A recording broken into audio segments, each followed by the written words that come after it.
Payons une visite à Abraham. Abraham, le père de la foi.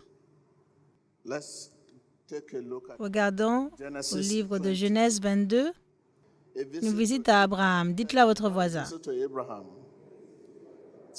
Regardons donc au verset 8. Abraham répondit, Dieu lui-même pourvoira à l'agneau pour le sacrifice, mon fils. Et les deux sont partis ensemble. Lisons ensemble le verset 8. Abraham lui-même répondit que Dieu lui-même pourvoira à l'agneau pour le sacrifice, mon fils. Et tous les deux, ils sont partis ensemble. Quand vous faites face à des défis, vous dites, Dieu lui-même va me sauver. Dieu lui-même va me secourir. Mais quand tout va mal, Dieu va pourvoir. Quand tout est au plus bas, vous dites Dieu lui-même. Qu'est-ce que cela signifie pour vous? Cela signifie que la foi d'Abraham, quand on parle de foi, c'est la croyance.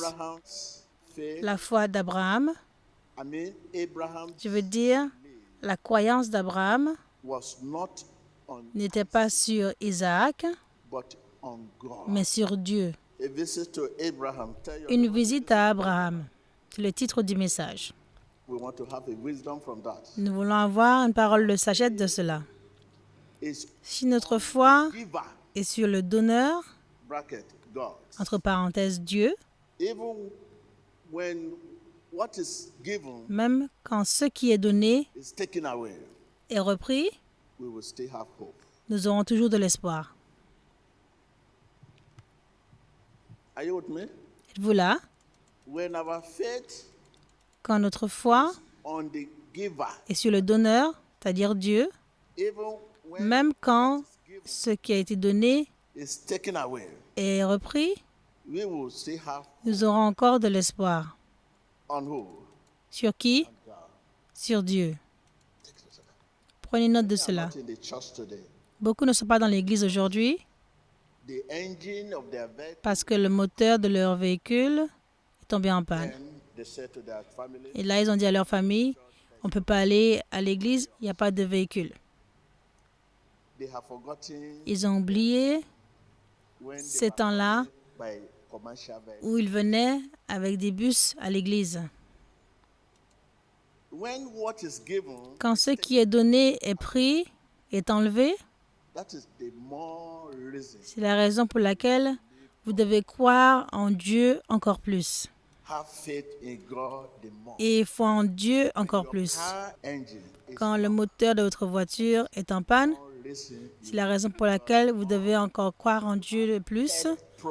Quand vous avez des problèmes de santé, des défis, c'est la raison pour laquelle vous devez plus croire en Dieu. Abraham fut demandé de sacrifier son fils unique, son seul fils. Assumant qu'il avait la foi sur son fils unique. Il n'aurait pas eu le courage d'obéir l'instruction de Dieu. Assumons qu'Abraham avait la foi sur son fils unique. Il n'aurait pas eu le courage d'obéir à l'instruction de Dieu. Satan veut que vous puissiez maudire Dieu. Satan veut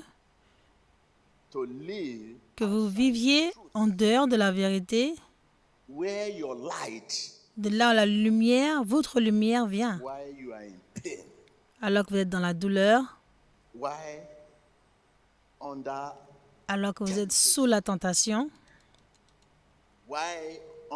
alors que vous êtes sous l'affliction, il veut que vous puissiez vivre en dehors de la vérité, là d'où vient votre lumière.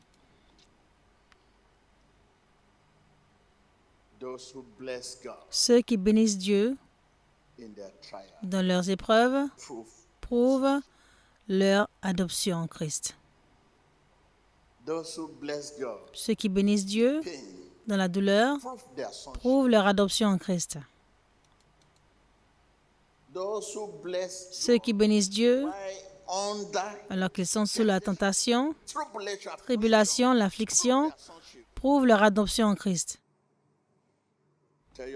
Dites à votre voisin, garde ta focalisation. Garde ta focalisation, ta concentration. Tu dois garder ta concentration à cause du but de la vie. Le but de la vie, quand les choses vont bien et quand les choses vont mal, votre vie doit être équilibrée. La vie n'est pas d'un côté ou de l'autre, elle est équilibrée. La vie équilibrée, quand un rit pendant un moment et aussi fronce les sourcils pendant un moment. Il y a un temps pour sourire, un temps pour pleurer, un temps pour se réjouir et un temps pour être triste. Gardez votre focalisation. Si votre foi est sur vos possessions, votre croyance est sur vos possessions, vous continuerez d'être un ami de Satan.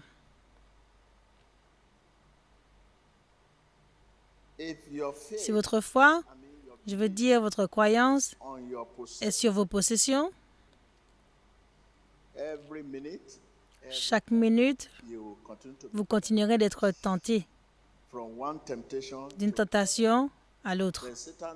Quand Satan sait que vous aimez vos possessions plus que le donneur, vous n'aurez pas une seconde de repos. 24 heures sur 24, d'une tentation à l'autre. Quand votre véhicule est bon aujourd'hui, vos enfants seront malades demain. Quand vos enfants sont bien aujourd'hui, votre véhicule sera mauvais. Quand vos affaires vont bien aujourd'hui, vous aurez beaucoup de funérailles. Quand l'argent vient, il y a beaucoup de responsabilités qui prendront cet argent. Si votre foi, votre croyance est sur vos possessions, 24 heures sur 24, Satan continuera de vous visiter. Satan continuera de faire quoi? Vous visiter. Si votre croyance est sur vos possessions. Quelles sont les possessions? Votre argent, vos propriétés, vos enfants, vous-même.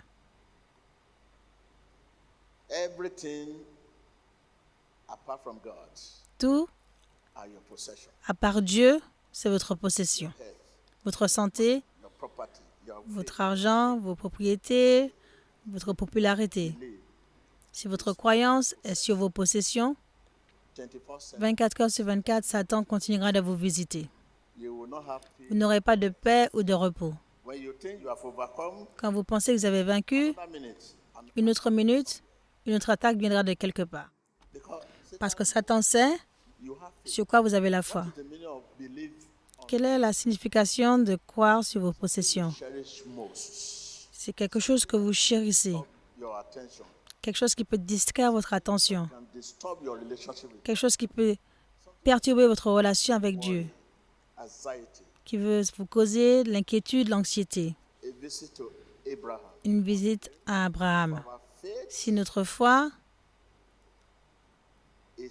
est sur le donneur, Dieu, même quand ce qui est donné nous est pris, nous aurons toujours de l'espoir. Cela ne fera pas de différence. Au contraire, cela fortifiera votre désir pour Dieu.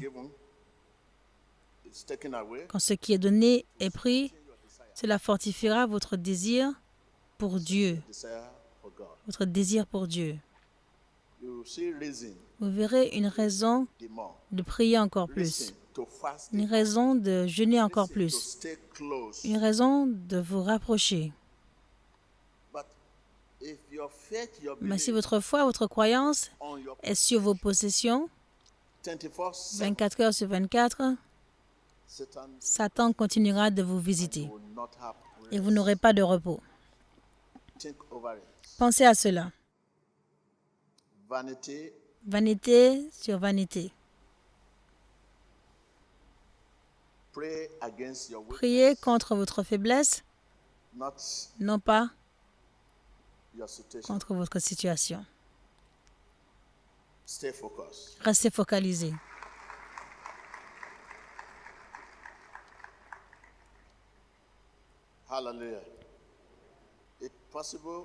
C'est possible d'avoir la paix 24 heures sur 24.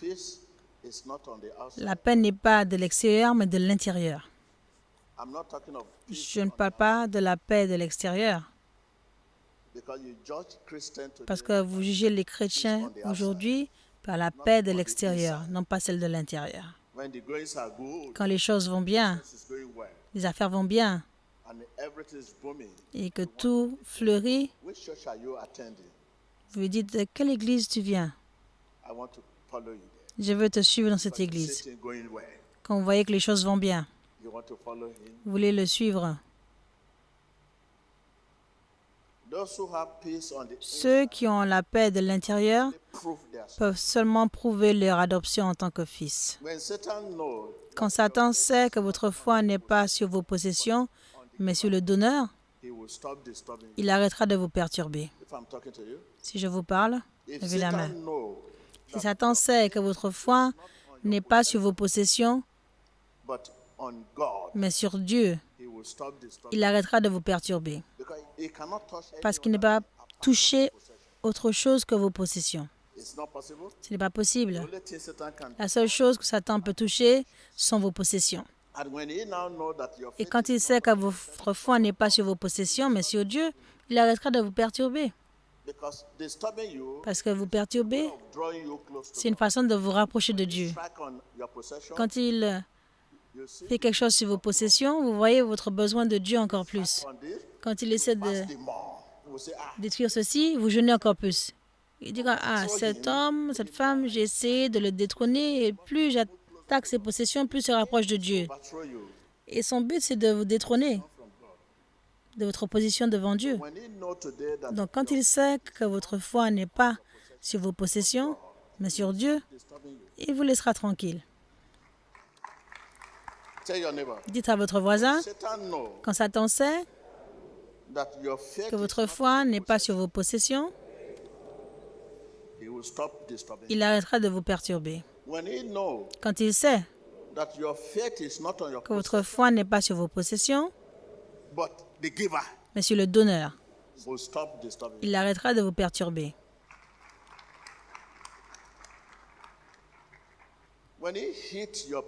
Quand il essaie de heurter votre possession, vous êtes perturbé. Vous commencez à maudire Dieu. Pourquoi?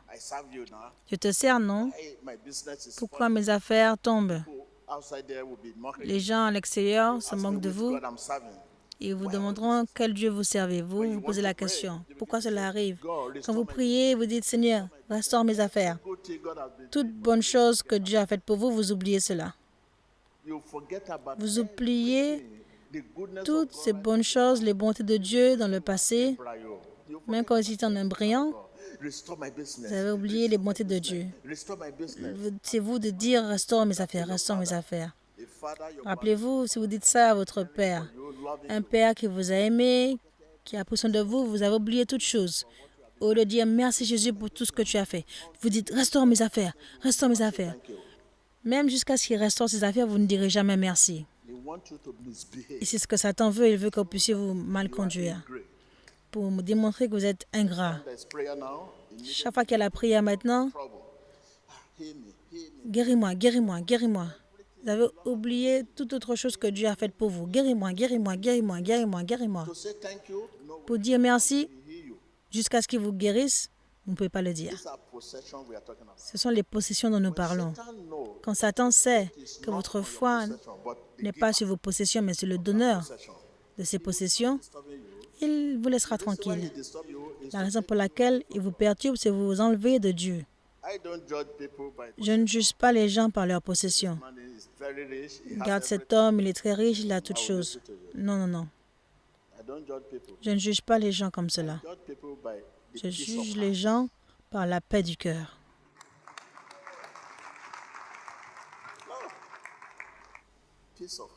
La paix du cœur est au-dessus de tout. Dites à votre voisin, la paix du cœur est au-dessus de tout. Il n'y a rien d'autre que la paix du cœur que les criminels ne peuvent pas avoir. Ils peuvent avoir les plus grandes richesses du monde. Ils peuvent avoir la popularité. Ils peuvent être reconnus partout dans le monde. Ils peuvent avoir des enfants qui sont des professeurs ou autres. Dites-moi ce que les criminels ne peuvent pas avoir à part la paix du cœur. Ils peuvent avoir la popularité, la célébrité, la possession, la puissance. Il n'y a rien qu'ils ne peuvent pas avoir. Mais la seule chose qu'ils ne peuvent pas accomplir, c'est la paix du cœur. Dormir, fermer les yeux. Parce qu'à cause de ce qu'ils ont fait partout, ils ont toujours peur des répercussions. Ils s'attendent toujours à une répercussion. La prochaine répercussion peut arriver. Il n'y a pas de paix. Il n'y a pas de paix de cœur. Qu'est-ce qui vous rend chrétien? Quand la Bible dit, un homme peut être pauvre, mais être un ami de Dieu. Quand la Bible dit qu'un homme peut être malade dans le corps, mais être un ami de Dieu. Pensez à cela. Un homme peut être pauvre, pourtant être un ami de Dieu, un candidat du ciel. La génération dans laquelle nous sommes, c'est ce message dont nous avons besoin. Les gens courent partout, se comparent aux autres. Il y a toujours une compétition. Vous dites, je sers un Dieu vivant. L'autre dira, je sers aussi un Dieu vivant. Je sais que mon Dieu fera. Et à la fin de la journée, quand vous n'avez pas reçu ce contrat, et celui qui sert Satan a eu son contrat, vous commencez à maudire votre Dieu. Comment est-ce que vous pouvez mettre votre Dieu à l'épreuve? Comment est-ce que vous pouvez mettre votre Dieu à l'épreuve? C'est nous que Dieu met à l'épreuve, non pas nous à mettre Dieu à l'épreuve. Nous ne mettons pas Dieu à l'épreuve. Nous ne demandons pas à Dieu de passer un examen et que vous serez là en train de marquer le test, comme si vous êtes Dieu et que Dieu est le sujet. Et à la fin, vous marquez Dieu disant qu'il a échoué. Est-ce que ce n'est pas la signification quand vous ne pouvez pas avoir le contrat? Qu'est-ce que vous dites? Dieu a échoué. Pourquoi devons-nous mettre Dieu à l'épreuve? Pourquoi? Vous êtes malade? Dites, mon Dieu doit me guérir. J'ai jeûné. Oui, je sers un Dieu vivant. C'est lui qui me met au test. Vous savez ce que c'est? De lui donner un temps déterminé. Si je n'ai pas ce que j'ai demandé, il faudra que je fasse quelque chose. Le but de la vie, dans les bons et les mauvais moments. Ça, c'est le but de la vie. La vie n'est pas d'un seul côté. Quand les choses vont bien, et quand les choses sont difficiles. Ça, c'est la vie pour vous. Quand les choses vont bien et quand les choses vont mal. Ces temps difficiles servent à un but pour éprouver votre foi. Votre foi doit être testée. Et si votre foi n'est pas testée, vous ne pouvez pas être promu.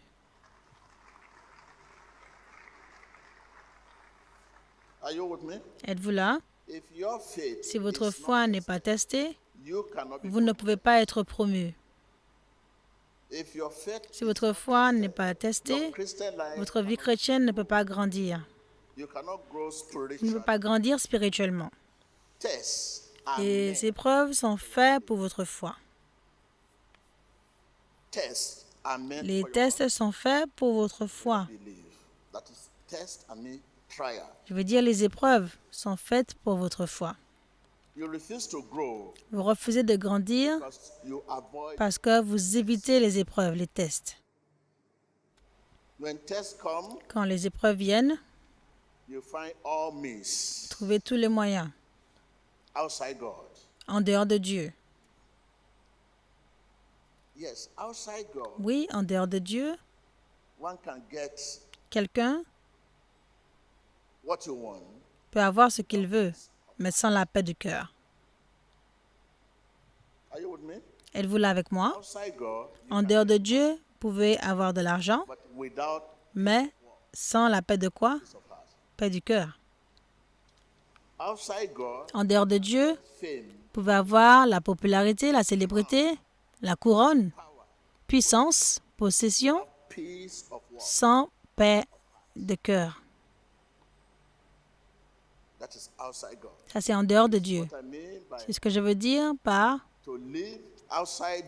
de vivre en dehors de la vérité, de là d'où vient votre lumière, en dehors de la vérité. À l'extérieur de la vérité, c'est à l'extérieur de Dieu. Une visite pour Abraham.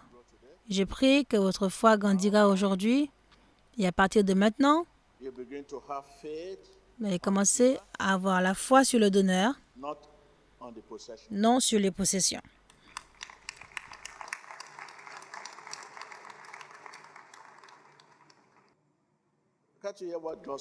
Est-ce que vous avez entendu ce que Dieu a dit à Satan quand il dit il y a un homme qui s'appelle Job? Qu'est-ce qui fait de lui un homme juste? Permets-moi de le détruire. Dieu a dit tu peux toucher à toute chose, mais pas son cœur. Tu peux toucher à toute chose, mais son cœur non. Ne va pas là. Toute chose, même ses enfants, tout, même ses propriétés, toute chose. C'est ce dont je parle. La foi sur la possession, la foi sur Satan. La foi sur les possessions, c'est le piège de Satan. Beaucoup de personnes ne peuvent pas comprendre la foi sur les possessions. C'est-à-dire quand vous commencez à adorer cette possession, et cette possession semble prendre votre temps de qualité, votre temps précieux, votre temps très cher de Dieu. Ça, c'est la foi sur les possessions. Prendre votre temps de Dieu, votre temps de qualité, votre temps très cher, le temps que vous chérissez. Les prennent de Dieu. Beaucoup d'entre nous, nous voyageons partout dans le monde pour les affaires. Rappelez-vous combien de fois vous avez eu le temps d'être en accord avec Dieu? Ça, c'est la question. En tant qu'homme de Dieu, je connais le cœur de tout le monde ici. Si vous recevez un appel alors que vous êtes assis ici, quelque chose que vous attendez depuis longtemps, et cette chose a été libérée, en 30 minutes, vous quitterez l'église pour aller le récupérer. Vous voyez la foi sur les possessions? Vous allez abandonner l'église et partir. Et rappelez-vous, aujourd'hui, vous êtes ici parce que vous n'avez pas de choses trop sérieuses qui vous attendent. Vous êtes ici aujourd'hui parce que vous n'avez pas d'engagement important ou quelque chose d'important, quelque chose de très cher ou d'important à faire. C'est pour cela que vous êtes venu à l'église. Yes, sir.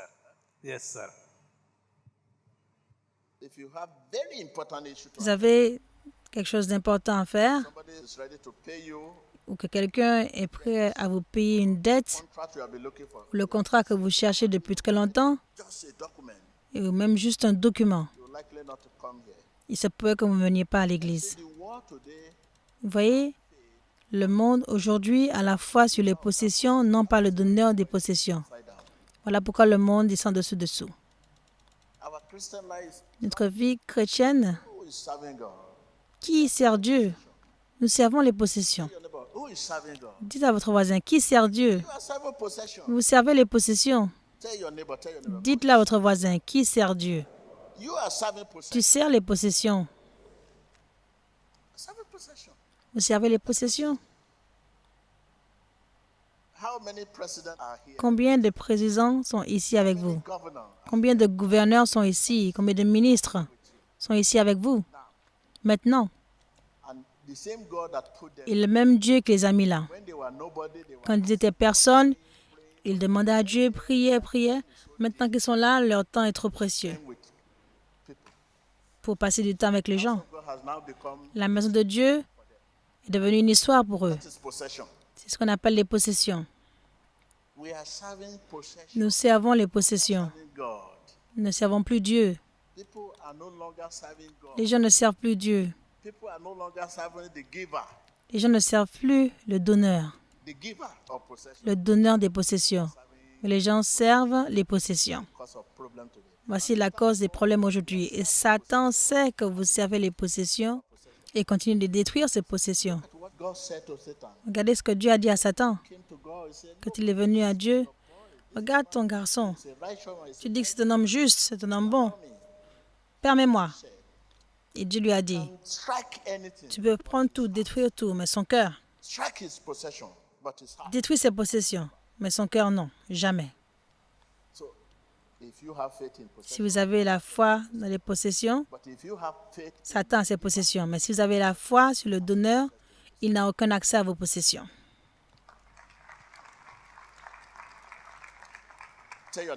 Dites à votre voisin, si tu as la foi dans tes possessions, Satan aura accès à tes possessions. Mais si tu as la foi sur le donneur des possessions, Satan ne peut pas avoir accès à tes possessions.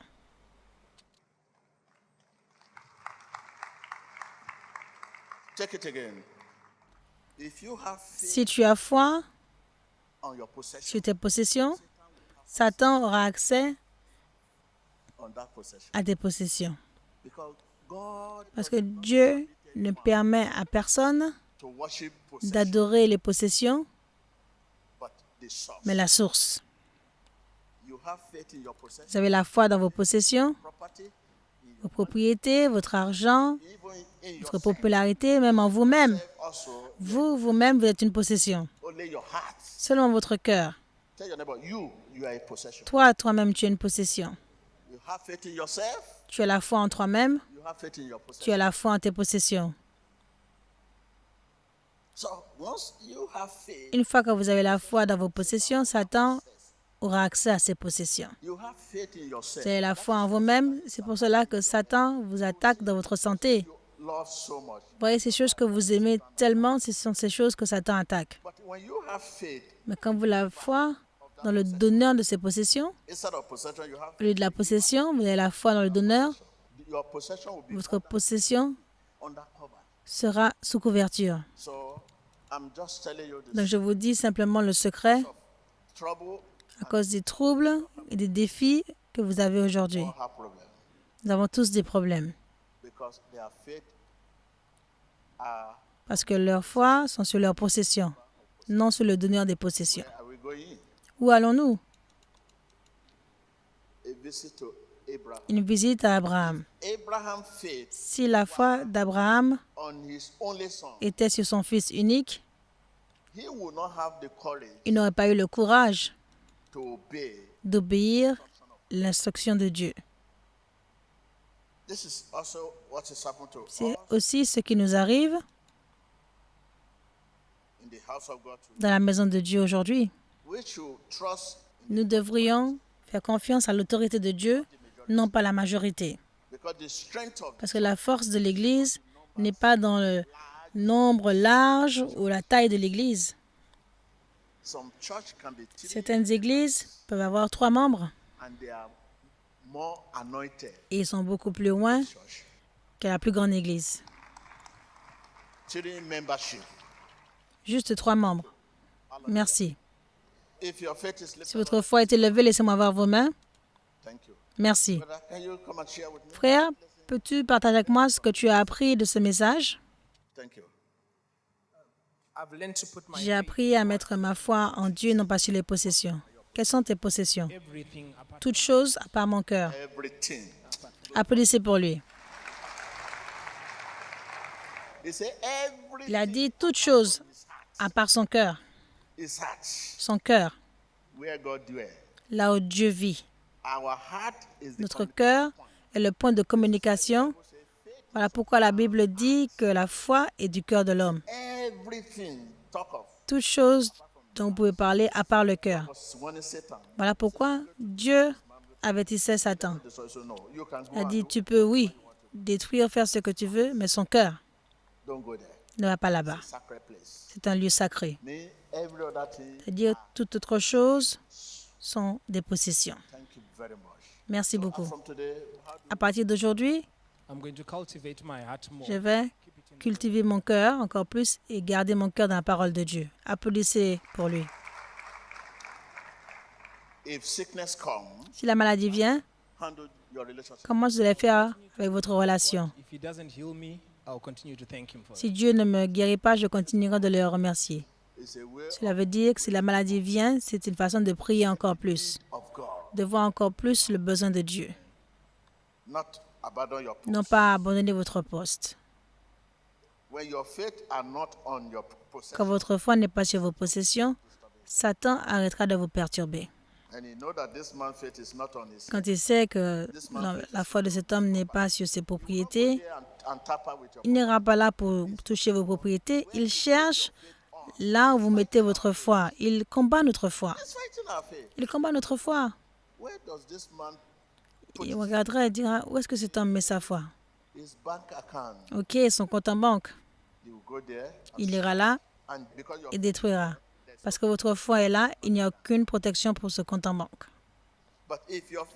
Mais si votre foi est sur Dieu, le donneur de ce compte en banque, le donneur protégera cette possession.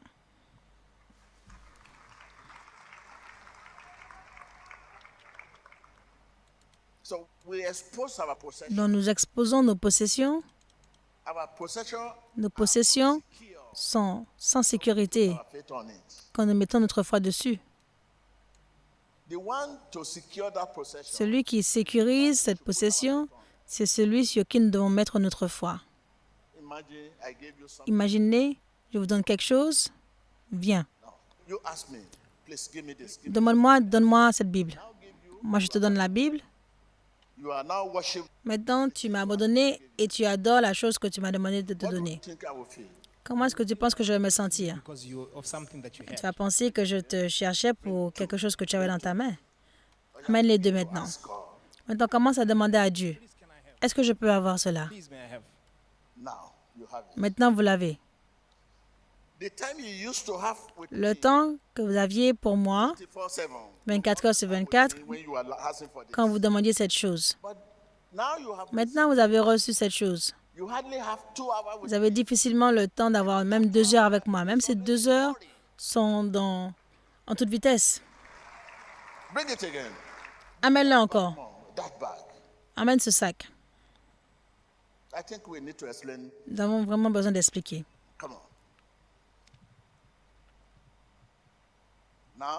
Maintenant, je vais utiliser ceci, comme ça vous allez comprendre ce dont je parle. Vous êtes sans rien. Vous êtes sans rien, vous n'êtes rien du tout. Vous voulez la bonne santé. Vous voulez de l'argent. Vous voulez des possessions. Vous voulez la célébrité. Lequel tu veux demander à Dieu? Célébrité. S'il te plaît, est-ce que je peux avoir la célébrité?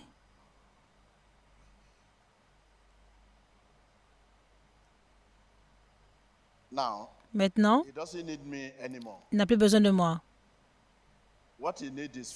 Ce qu'il a besoin, c'est la célébrité.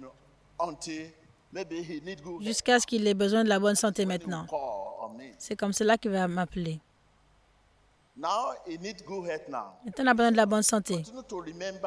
Au lieu de se rappeler de ce que je lui ai déjà donné, chaque fois qu'il veut prier pour la bonne santé, il doit dire merci pour ce que tu as fait pour moi. Il va vous donner la célébrité. Mais il a oublié la célébrité. Il a besoin de bonne santé. Donne-moi la bonne santé. Dans le nom de Jésus, donne-moi la bonne santé. Il a oublié la célébrité. Maintenant la bonne santé. Maintenant la bonne santé. Il a oublié à propos de la célébrité. C'est comme si les bénédictions continuent de prendre notre temps en dehors de Dieu. Ces célébrités maintenant, vous commencez à être tellement célèbre, les gens vont commencer à vous regarder, vous avez des véhicules. Tout ceci, ce sont des possessions. Nous semblons avoir la foi sur les possessions et nous oublions le donneur. Le donneur.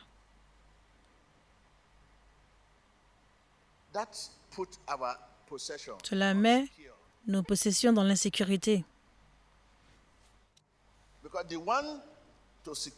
Celui qui doit sécuriser ses possessions est celui que vous négligez. Vous avez échoué de mettre votre foi sur lui.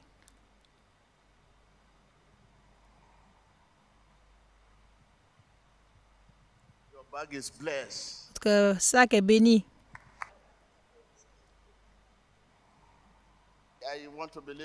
Je veux croire que vous comprenez la démonstration. Vous avez vu, là où vous avez fait ce qui n'était pas bien, levez vos mains. Vous savez que vous avez mal agi. Levez vos mains. Dites, j'ai mal agi. Oh Seigneur, aide-moi. Vous avez vu que vous avez mal agi. Oui, nous avons mal agi. Je vais vous laisser ici. Merci.